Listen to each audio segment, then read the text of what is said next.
온 땅이여 여호와께 노래하며 그의 구원을 날마다 선포할지어다. 그의 영광을 모든 민족 중에, 그의 기이한 행적을 만민 중에 선포할지어다.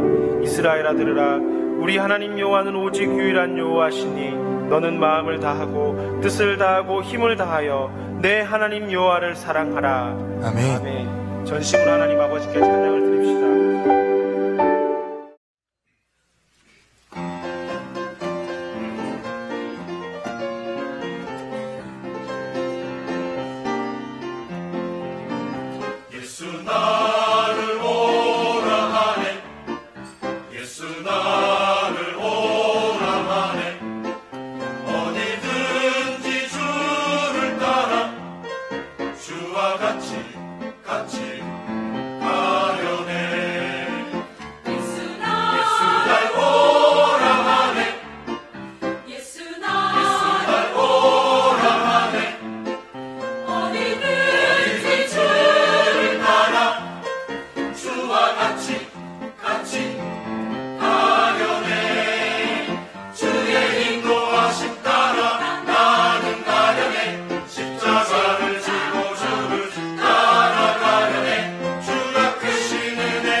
이제 우리 하나님 말씀 함께 보겠습니다. 로마서 5장 10절에 있는 말씀입니다.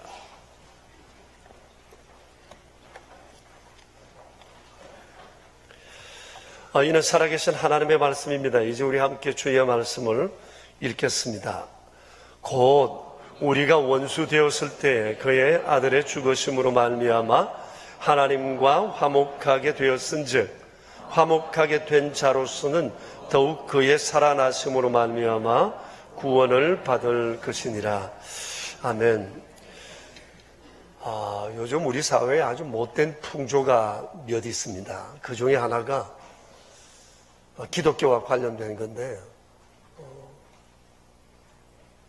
예수 뒤집어 보기, 예수 거꾸로 보기, 예수 삐딱하게 보기입니다. 어떤 분들은 이것이 포스트 모더니즘의 결과라고 얘기를 하지만 이것은 영적 문제입니다. 이분들이 원하는 것은 하나입니다. 기독교의 인간화, 기독교의 윤리화입니다. 다시 말하면 보수신앙을 깨뜨리자고 하는 것입니다. 그들은 늘 얘기합니다. 현 대한민국 기독교는 아주 편협하고 수구 골통이라고 이렇게 몰아붙입니다. 그럼에도 불구하고 우리가 흔들릴 수 없는 이유는 기독교의 궁극적 관심사가 너무 분명하기 때문입니다. 그것은 영혼이 사느냐, 영혼이 죽느냐의 문제입니다. 그렇습니다. 엄밀히 말하면 우리 기독교의 관심은 잘 사느냐 못 사느냐가 아닙니다. 정의로우냐 불의하냐도 아닙니다. 그것은 사느냐 죽느냐입니다. 여러분 생각해 보세요. 영원한 죽음이 작정된 인간에게 있어서 가장 긴급하고 중요한 일이 뭐겠습니까? 그저 영원히 살 수 있는 길을 알려주는 것입니다. 이를 위해서 예수님이 세상에 오셨고 십자가를 지셨습니다. 예수님을 통해서 하나님께서 행하신 일을 알고 있는 우리로서는 말하지 않을 수가 없습니다. 일에 있어서 간절하지 않을 수가 없습니다. 세상이 기독교에 대해서 뭐라고 한다든지 간에 몰라서 그럴 뿐, 우리는 이 분명한 사실, 흔들리지 않을 이 사실을 얘기하지 않을 수가 없는 것입니다. 이렇게 우리 사회는 지금 기독교에 대한 반기독 정서가 상당히 많습니다만도, 이런 중에도 기독교 우군으로 떠오른 인물들이 있는데, 그분들이 이어령 씨와 김형석 선생입니다. 아시는 바대로 이 두 분은 우리나라 대표적 지성으로 불리는 분들입니다. 평생 강의하시고 글 쓰시면서 많은 사람들에게 영향을 끼친 분이기도 합니다. 한 분은 국문학을 전공하시고 한 분은 철학을 전공하셨어요. 원래 연세가 82세, 96세입니다. 아마 제 나이 전후해서 50대, 60대, 70대 되신 분들은 아마 그 시절을 지나시면서 이분들의 책을 한두 권쯤 읽지 않은 분들을 어설이라고 생각을 합니다. 그래서 저희 또래 되는 사람들이 그 옛날 연애편지 쓸 때 단골로 인용하는 연애편지 구절이 아마 이분들의 글이기도 했습니다. 저도 제 아내와 연애할 때 꼭 이분들 쓰신 책 몇 챕터를 읽고 나가서 연애했습니다. 풍성한 대화. 그래서 1년 내내 매일 만났는데, 그래 만나도 할 얘기가 그리 많았던 것 같습니다. 그런데 노장이라고 취급받던 이분들이 최근 우리 사회 화제의 인물로 조명을 받고 있습니다. 이 연세에 82세, 96세에 매우 왕성한 활동을 하고 계세요. 책도 쓰시고 강연도 쓰시고 글도 기고하시고 TV에도 출연하세요. 아주 건재하세요. 최근 저는 이분들을 보면서 이분들에게서 몇 가지 공통점을 발견했습니다. 하나는 예수님께 푹 빠져 사신다는 겁니다. 이어령 선생은 늦게 예수님을 믿었지만 예수님께 아주 뜨거워진, 예수님으로 인해서 아주 뜨거워진 삶을 사시는 분이고, 김형석 선생은 어렸을 때부터 예수님을 믿어 오셔서 늘 예수님 곁에 머무신 분입니다. 그분의 고백처럼 나는 예수님 곁을 떠나 살 수 없는 운명이었던 것 같다는 얘기입니다. 또 다른 하나는 이 두 분이 예수님께 열광할 뿐 아니라 예수님에 관해 열공하는 중이라는 겁니다. 열공하시죠? 열심히 예수님께 대해 공부하고 있다는 겁니다. 여러분, 놀라운 일이 아닐 수 없습니다. 또 다른 공통점 하나가 있는데 아주 중요한 내용입니다. 이분들이 예수님에 대해서 얘기할 때 애둘러 말하지 않고 직설화법을 쓴다는 겁니다. 예수님은 얼마나 위대하신지, 사랑은 얼마나 많으신지, 얼마나 좋으신 분이신지를 그들은 고백적으로 얘기합니다. 인간적 예수님의 품성을 넘어 예수님의 십자가에 대해서, 부활에 대해서 그분들이 경험한 것을 사람들에게 그들을 진솔하게 얘기한다는 겁니다. 그분들이 이런 모습을 보면서 주님께서 참 좋아하시겠다는 생각을 했습니다.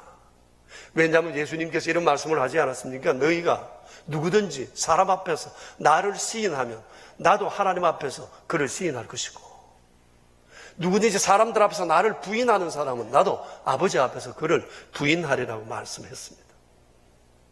그런데 참 희한한 것은 이분들이 자기가 예수쟁이라는 사실을 그렇게 솔직하게 드러내고 표시를 내면도 불구하고 사람들로부터 미움을 싸지 않는다는 겁니다. 오히려 사람들이 이분들을 초청해서 얘기를 듣고 싶어 하세요. 강연 스케줄이 얼마나 빡빡한지 모릅니다. 우리가 늦가을에 하는 인생 레슨에 이 두 분을 초청하려고 지금 섭외 중에 있는데 잘 될지는 모르겠습니다. 이제 내 세상 떠날 날이 얼마 안 남았으니 하나라도 더 글 준비하고 그러려고 이분들이 집거하시면서 시간 있으면 글 쓰시고 시간 남으면 강연 다니시고 너무 바쁜데 여러분 많이 기도해 주셨으면 좋겠습니다. 여러분 멋지지 않습니까? 할 말 다 하면서도 존경받는 거. 이거 여러분 정말 쉬운 일이 아니고 은총이라고 생각합니다. 자, 우리 사회가 지금 호의적이지 않습니다. 기독교에 대해서. 그런 중에도 이 두 분이 기독교인으로서 퍽 선전을 하고 있습니다. 제 마음에 이런 기대가 하나 생겼습니다. 이분들 안에 있는 예수님을 향한 이 열광이 이 세상에 거룩한 바람을 불어오게 하는 계기가 되었으면 얼마나 좋을까. 이분들의 열망을 통해서 예수 열풍을 불어오게 할 수 없을까. 나아가서 우리 명선교인들, 우리 명선교회가 우리 지역에 이 거룩한 바람을 불어대는 그런 교회가 되었으면 좋겠다는 생각을 해보았습니다. 자, 이러기 위해서 우리 다시 한번 보수신앙으로 우리 자신을 무장해야 할 것입니다. 지난주에 이어서 금주에도 십자가에 못 박히신 예수님에 관한 말씀을 전하려고 합니다. 여러분, 지난주에 제가 여러분들에게 전한 말씀의 요지를 기억하세요? 왜 예수님께서 그 참혹한 십자가에 처참하게 죽으셔야 했느냐? 왜 그렇게 참혹한 죽음을 당해야 했느냐? 이 얘기를 여러분에게 전했습니다. 왜 그랬습니까? 이것은 우리의 죄가 그만큼 크고 추악하고 심각하다는 것을 입체적으로 보여주시기 위해서입니다. 그렇습니다, 여러분. 우리의 죄는 너무너무 더럽습니다. 그럼에도 불구하고 우리를 향한 하나님의 사랑은 얼마나 크신지 모릅니다. 이런 우리의 죄값을 담당하기 위해서 주님은 죽으시기 위해 오셨고, 오셔서 십자가에서 흉측한 죽음을 당하시면서 우리의 죄값을 치르신 것입니다. 자, 오늘 십자가와 관련해서 여러분들에게 드리고 싶은 말씀의 요지는 이겁니다. 자, 그러면 예수님께서 우리의 죄값을 치르시기 위해서 죽으시는 방법 외엔 다른 길이 없었나? 라고 하는 얘기입니다.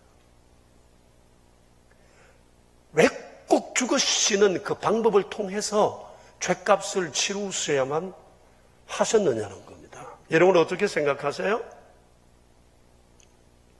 왜 예수님은 죽으셔야만 했을까요? 죽으셔야만 죄값을 치르게 하셨을까요? 여기에 대해서 오늘 로마서 5장 10절에서 이렇게 말씀하고 있는 겁니다. 곧 우리가 원수 되었을 때에 그의 아들의 죽으심으로 말미암아 우리가 하나님과 화목하게 되었고, 화목된 자로서는 더욱 그의 살아나심을 인하여 우리가 구원을 받았다고 말씀을 하세요. 자, 그렇습니다, 여러분. 하나님과 원수된 인간이 하나님과 화목하게 되기 위해서, 그리고 구원받기 위해서 하나님께서 하실 수 있었던 단 한 가지 일은 그의 아들을 죽게 하시는 거였어요. 이것은 오래전부터 하나님께서 작정하신 하나님의 법이었어요. 하나님이 세우신 법을 하나님 스스로도 무너뜨릴 수가 없었던 거예요. 이게 하나님의 공의였습니다. 창세기에서부터 하나님은 이것을 이미 약속을 하신 것입니다. 왜 예수님이 죽으셔야만 했나? 왜 죽으심으로 꼭 죄값을 담당하셔야 됐나? 그것은 하나님의 법이라고 하는 겁니다. 이에 대해서 좀 더 여러분에게 설명을 돕기 위해서, 이해를 돕기 위해서 제가 성경 구절 하나 소개합니다. 히브리서 9장 22절 말씀이에요. 우리 같이 한번 읽어보겠습니다.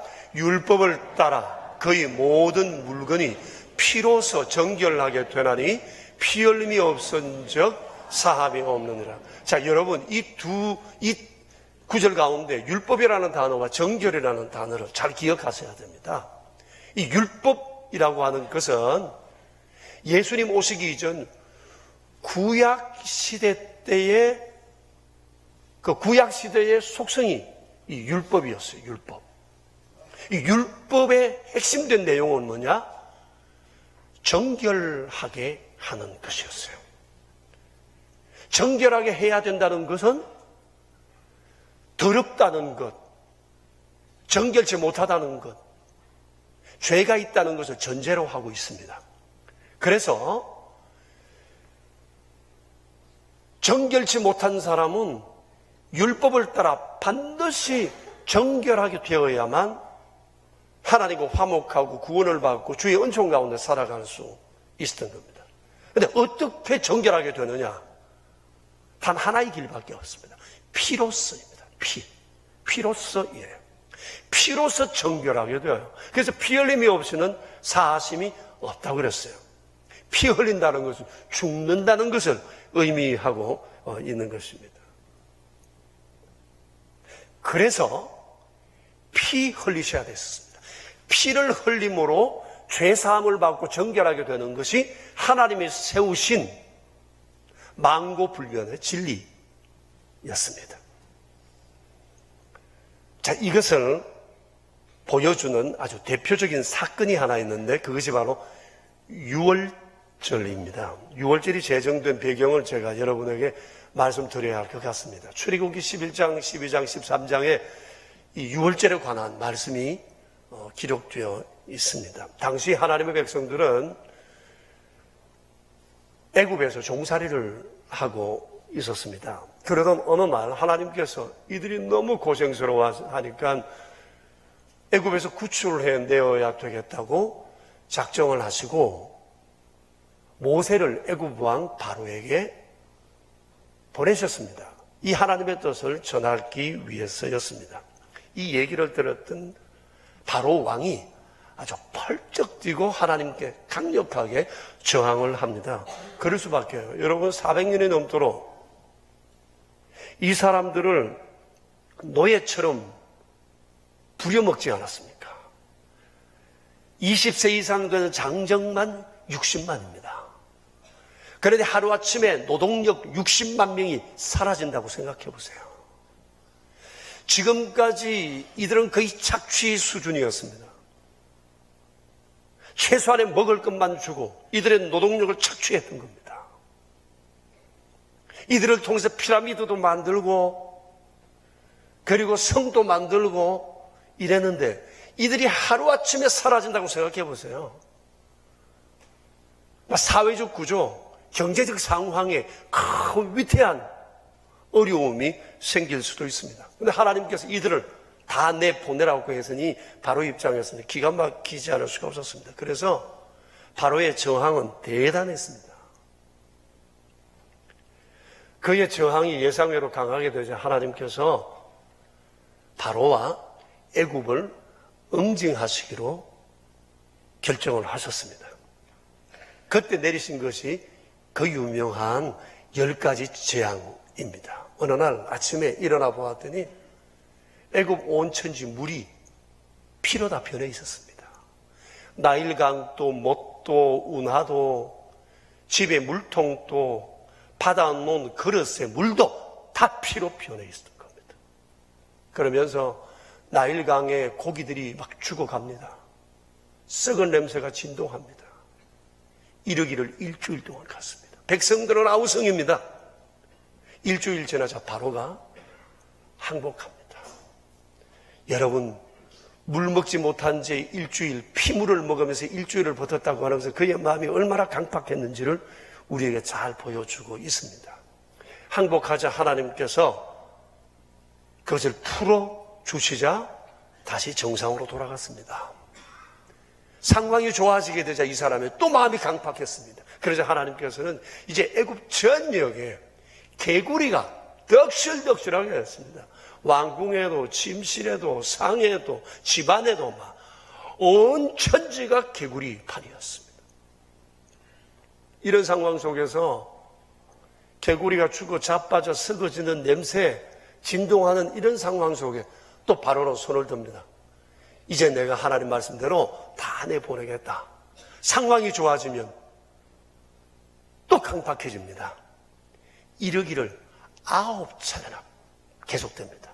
그 다음에는 파리, 돌림병, 독종, 우바, 메뚜기, 온천지 깜깜해지는 것, 이런 것들을 통해서 애굽은 아주 아수라장이 되었습니다. 그러다가 그래도 말은 안 들어가지고 10번째 마지막 하나님께서 재앙을 내리기로 작정하신 것이 뭔고 하니 애굽에 있는 첫 아들과 그 다음에 짐승들의 첫 새끼를 몰수히 죽이시겠다고 하는 것이었습니다. 자, 근데 여기에 문제가 있습니다.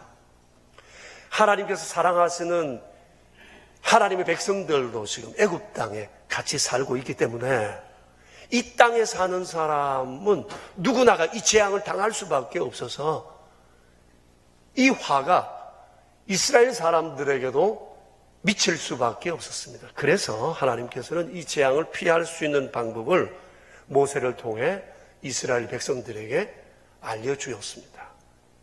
흠없는 어린 양을 잡아 그의 피를 우설초에 묻혀 그것으로 집 문설주와 인방에 발라두라는 겁니다. 그런데 주님 말씀하셨습니다. 그날 밤 애굽 땅에 있는 온 집을 두루다니며 짐승을 막론하고 애굽에 난 모든 첫것을 다 죽이려 하실 때 내가 그 피가 사는 집에 묻혀져 있는 그 집은 내가 넘어가리니 멸망이 그 집에 없을 것이다. 그리고 아침까지 단 한 사람도 자기 집 문 밖으로 나오지 말라 하셨습니다. 자, 여러분, 이 피가 생과 사의 갈림길의 표적이었던 것입니다. 다음 날 이 피가 묻혀진 이스라엘 집의 사람들은 다 살았습니다. 심성도 사람도. 근데 애굽 집에 있는 사람들은 다 죽었습니다. 하나님께서는 이것을 일컬어 여호와의 유월절이라 이렇게 명했습니다. 구원의 날을 표시한 것입니다. 여러분이 유월이라고 하는 말을 한자로 보면 넘어간다는 뜻이에요. 넘을 유, 넘을 월 씁니다. 넘는다. 피를 볼 때에 넘어가리라. 여기 유월입니다. 넘어가리라. 유월이에요. 영어로는 the pass over예요. 넘어간다. 넘어간다. 이런 뜻입니다. 자, 그러니 여러분 생각해 보세요. 생과 사의 갈림길에서 생명으로 이끄는 아니면 죽게 되는 그 유일한 표시가 뭐냐? 피라고 하는 겁니다. 피가 결정적이었습니다. 그날 이후 하나님께서는 하나님의 모든 백성들에게 피의 제사를 요구하셨습니다. 짐승의 피를 잡아, 흠없는 짐승을 잡아 그 피를 가지고 하나님 앞에 제사할 때 죄로부터 사함을 받고 용서를 받고 구원의 은총을 경험하게 된다는 것입니다. 자, 구약의 핵심이 바로 이것입니다. 피의 제사입니다. 그리고 정결하게, 죄로부터 정결하게 되는 법, 이것이 바로 구약의 법의 핵심이라고 하는 것입니다. 그런데 피를 바를 때 아무 피는 안 돼요. 반드시 그 피여야 합니다. 그 피여야 합니다. 그 피란 흠없는 어린 양이나 소의 피여야 합니다. 그리고 그것을 우설초에 묻혀라고 했습니다. 그리고 하나님의 방법으로 피를 뿌리거나 발라야 했습니다. 반드시 그렇게 해야만 구원의 효력이 나타나게 되는 것입니다. 이게 언제까지 되었죠? 예수님께서 십자가에 매달려 피 흘려 돌아가시기까지 이것이 효력이 있어요. 구원의 효력을 가졌어요. 그리고 예수님 오시고 난 이후부터는 예수님의 십자가의 죽음을 믿는 자에겐 이건 필요 없어요. 이제 예수님의 십자가 피를 믿는 자에게 이 구원의 효력이 나타나게 된 것입니다. 자, 그러니 피 흘림은 신약과 구약의 핵심적 과제예요. 핵심이에요. 구약과 신약의 구원의 길은 피 흘림이다. 피 흘림이다. 라고 하는 것을 말씀하십니다. 자, 그러니 피 흘림은 사람을 정결케 하고 영원한 생명을 주시는 하나님의 공의, 그리고 하나님의 법이었던 것입니다. 하나님은 죄를 절대 눈 감아주지 않아요. 죄를 아주 미워하세요. 죄값을 반드시 치르게 하세요. 죄값을 치르는 방법, 구약은 짐승의 피 흘림, 신약에는 예수 그리스도의 십자가의 피 흘림이었던 겁니다. 자, 그러니까 유월절을 비롯해서 구약에 나오는 모든 짐승의 희생 제사는 예수님의 십자가 사건을 미리 보여준 것입니다. 그러니 예수님의 십자가 죽음은 의인의 죽음이 아니에요. 피 흘림의 희생 제사라고 하는 겁니다. 죄 사함을 위한 완벽한 제사를 주님이 십자가 위에서 행하셨던 것입니다. 그 뒤로는 죄 사함을 위해서 짐승을 잡아야 할 필요가 없어지게 됩니다. 이 말씀이 바로 오늘 로마서 5장 10절의 말씀인 겁니다. 곧 우리가 원수되었을 때 그의 아들의 죽으심으로 말미암아 우리가 하나님과 화목하게 되었고, 화목하게 된 자로서는 더욱 그의 살아나심을 인하여 구원을 이루게 되었다는 겁니다. 그런데 예수님이 십자가의 죽으심으로 우리에게 일어난 놀라운 사실을 오늘 두 가지를 말씀하세요. 하나는 하나님과 화목, 둘째는 구원, 영원한 생명을 얻는 것이라고 말씀하세요. 여러분, 인생의 근본적 문제가 뭡니까? 죄입니다. 인생의 모든 저주와 죽음은 죄로부터 왔습니다. 그런데 하나님께서 예수님을 통하여 이 죄의 문제를 단번에 해결하신 것입니다. 우리에게 어떤 것도 요구하지 않습니다. 이것이 바로 은혜입니다. 내가 피를 흘리지 않아도 주께서 대신 피를 흘려주심으로 하나님과 화목하게 하시고 우리를 영원한 생명의 길로 이끄셨다는 것, 이것이 은혜인 것입니다. 자, 그러니 여러분, 예수님은 생과 사의 갈림길에서 생명으로 가는 유일한 길이시라고 하는 겁니다. 이것이 이어령 선생과 김영석 선생을 열광하게 했던 겁니다. 이것을 알고 나니까 가만히 있을 수가 없습니다. 말해야 됐고 글을 써야만 됐던 것입니다. 자, 지금 이 시대 우리 사회는 예수 삐딱하게 보기, 뒤집어 보기, 거꾸로 보기, 별의별 객기를 부리고 있지만 하나님께서 예수님을 통해 이 세상을 구원하시고자 하시는 이 일은 너무너무 분명하다고 하는 것입니다. 자, 그런데 이제 우리에게 중요한 과제가 하나 남아 있습니다. 이 은혜가 은혜 되기 위해서 믿어야 한다는 겁니다. 왜냐하면 은혜는 하나님이 우리에게 선물로 주셨지만 믿어야 내게 됩니다. 따라합시다. 은혜가 은혜 되기 위해서는 반드시 믿어야 합니다. 그렇습니다, 여러분. 하나님의 선물이 내 것이 되려고 하면 믿는 길 외에 없습니다. 여러분 한번 생각해 보세요. 출애굽 전날 밤입니다. 다시 한번 돌아가서 생각해 보세요. 이스라엘 백성 중에 사상자가 한 사람도 없었습니다. 그 이유가 뭐라고 생각합니까? 하나님의 백성이었기 때문에 그렇습니까? 아닙니다. 하나님께서 말씀하신 약속의 말씀을 전적으로 믿었기 때문입니다. 자, 그런데 만일 설마 하는 마음에서 설마 피 바른다고 뭐 그렇겠냐 생각하고 이스라엘 백성이라도 만일 짐승을 잡아 고기만 먹고 피를 밖에 안 발랐다면 어떻게 됐을까요? 죽었죠.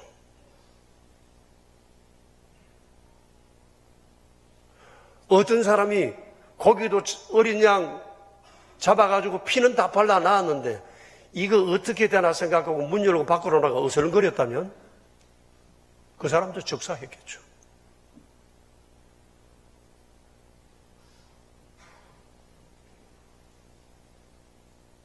중요한 것은 하나님께서 말씀하신 생명의 은혜가 내 것이 되기 위해서는 하나님의 말씀을 그대로 믿는 거예요. 어떤 이론을 보탤 수도 없고 내 생각을 헛투이 거기에 보태서도 안 된다고 하는 겁니다. 은혜가 은혜되기 위해서는 믿어야 하는 겁니다. 자, 그러면 이제 정리하겠습니다. 방금 전에 여러분에게 은혜라는 말과 믿음이라는 얘기를 많이 했습니다. 그럼 여러분이 한번 대답해 보세요. 그럼 은혜가 뭐죠? 믿음은 뭐예요? 은혜가 뭐죠? 은혜란 이런 겁니다. 쉽습니다. 하나님께서 죄인된 우리에게 영원한 생명을 주시기 위해서 예수님의 십자가를 통해서 행하신 일, 이게 은혜입니다. 이해되십니까? 자, 은혜가 뭔지 같이 한번 읽어볼까요?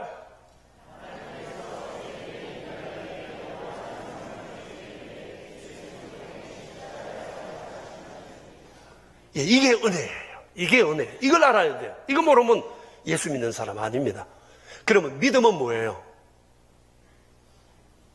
믿음은 하나님께서 베푸신 은혜를 받기 위해 손을 내미는 거예요. 오, 주님 알았습니다. 제가 그것을 원합니다. 그 은혜를 내게 주세요. 제가 주님의 은혜를 믿습니다. 받습니다. 영접합니다. 이렇게 믿음으로 반응하고 나가는 순간 오늘 로마서 5장 10절에서 말씀하신 것처럼 원수된 우리가 하나님과 화목하게 될 뿐만 아니라 우리가 구원을 얻게 되고 영원한 생명을 얻게 되는 겁니다. 하나님이 우리에게 주신 최고의 선물, 그것은 영원한 생명입니다. 이것은 온 세상을 주고도 살 수가 없는 것입니다. 그래서 저는 오늘 이 시간 여러분에게 한 가지 사실을 확인하고 싶습니다. 여러분에게 이 믿음이 있는가를 내가 확인하고 싶습니다. 확인해야겠습니다.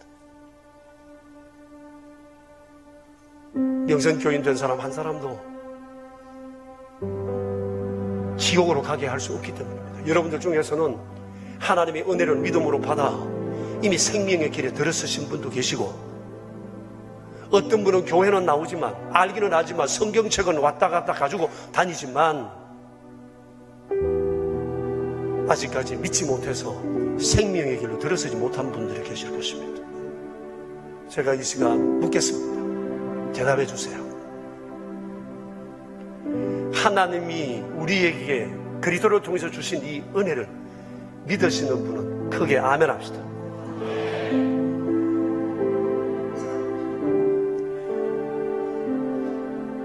여러분 중에 아직까지도 이 사실이 믿기워지지 않은 분들이 있을 것입니다. 왜? 우리는 늘 대가를 지불하고야 얻는 것은 습관화되어 있기 때문에, 그래도 영생을 얻으려면 내가 뭐라도 좀 해야 되지 않느냐는 생각 때문에 그러실지 모릅니다. 그러나 주님 말씀하세요. 이미 하나님 다 행하신 것, 이 사실을 믿기만 하면 하나님의 은혜는 내 것이 된다고 말씀합니다. 좀 더 배워서 아멘 할 것이라고 생각하지 마세요. 야고보서 4장에서 주님 말씀하십니다. 어리석은 자들아, 내일 어디 가서 사업을 하겠다고 생각하는 사람들아, 내가 오늘 밤에 내게서 무슨 일이 일어날지 내가 아느냐? 알지 못하느니라. 왜? 인생은 안개이기 때문이다. 그렇게 말씀하십니다. 우리는 오늘 밤 현관의 신발을 벗어놓고 잠자리에 들어갈 것입니다만은 내일 아침에 내가 그 신발을 신을 거라고 자신할 수 있겠습니까? 하룻밤 사이에 안녕이라는 얘기처럼 내일 아침에 그 신발을 못 신을 사람이 우리 가운데 있을 수가 있기 때문입니다. 그러므로 오늘이 은혜의 날이고 오늘이 구원의 날입니다. 눈을 감아 주십시오.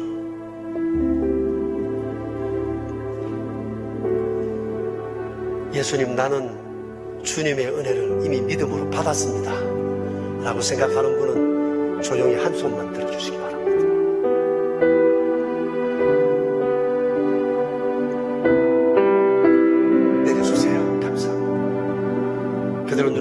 계세요. 그러나 아직까지 이 사실을 확신하지 못하고 계시는 분이 계시다면 그분들에게 제가 한 번 더 초청해 기회를 드리려고 합니다. 그리고 여러분을 위해서 기도를 드리겠습니다. 교회 오래 다닌 것이 구원의 길로 이끄는 길목이 될 수는 있지만 아무리 기독교 모양과 형식을 갖추어도 은혜를 믿음으로 받지 않으면 영원한 생명이 없습니다. 길이 없습니다. 조금 후 내일이라고 말하지 마세요.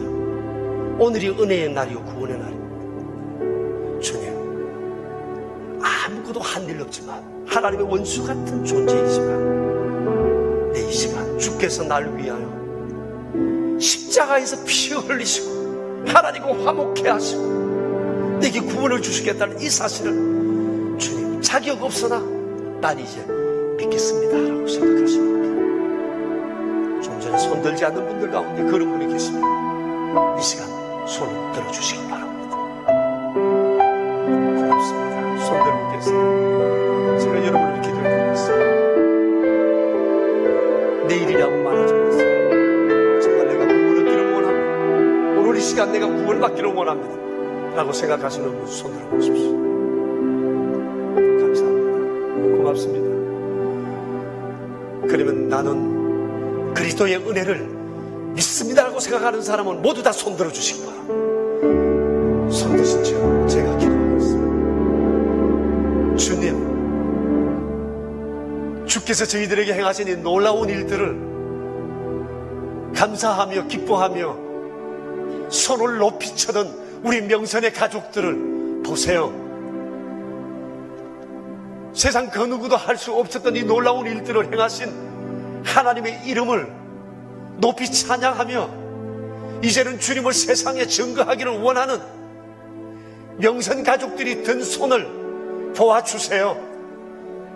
우리 하나님 아버지, 하나님의 원수된 우리를 살리시기 위하여 하나님과 화목하게 하기 위하여 주께서 행하신 그 놀라운 십자가의 사건을 감사하며 이 시간 우리 함께 손들었습니다. 구원의 놀라운 은총으로 임마누엘의 은혜로 저희를 이끄시어 하나님 기뻐하시는 아름다운 도구 되게 하여 주시옵소서.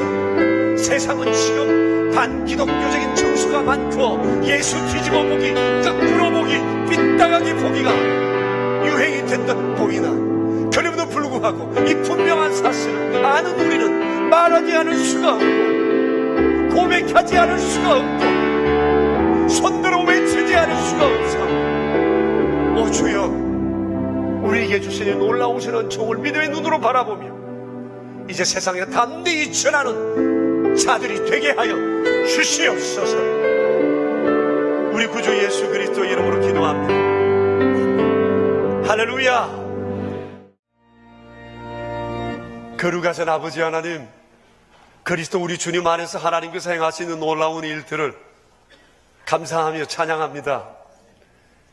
분명히 이루어진 우리의 신분의 변화, 임에도 불구하고 아직까지 우리에게 실감나지 않으나 살아가는 날 동안 날마다 이것이 감격이 되게 하시고 이어령 선생과 김영석 선생처럼 힘다해 주님을 증거하고 담대히 말하는 믿음의 사람들이 될 수 있도록 주님 은혜 내려주시기 바랍니다. 귀하신 은총을 무엇으로 감사할 수 있겠습니까? 예배 중에 나오며 주님 앞에 귀한 예물 드립니다. 이 어찌 이 예물이 형식적일 수 있으며 아까워하며 드릴 수 있겠습니까? 오 주여, 주의 놀라우신 사랑을 생각하며 우리도 온 마음과 생명대로 주를 사랑할 수 있는 자들이 되게 하시고 정성껏 구별하여 주 앞에 예물을 드릴 수 있는 거룩한 마음이 있게 하여 주시옵소서. 11조 예물, 감사 예물, 오른손 헌금, 완달러 선교 헌금, 추정 헌금, 사랑의 식탁으로 구별하여 드린 귀한 예물들 기억하시고 우리 평생 동안 하나님 기뻐하시는 일에 아름답게 사용되는 도구들 되게 하옵소서. 구주 예수 그리스도 이름으로 기도드리오며 이제는 왕 되신 예수 그리스도의 은혜와 복의 근원 되신 아버지 하나님의 크신 사랑하심과 날마다 믿음을 더하시고 새롭게 하시는 성령님의 교통하심이 모인 저희 무리들과 명설의 모든 가족들과 주님의 몸 되신 교회 위에 이제로부터 영원히 함께 계시옵기를 간절히 축원하옵나이다. 아멘.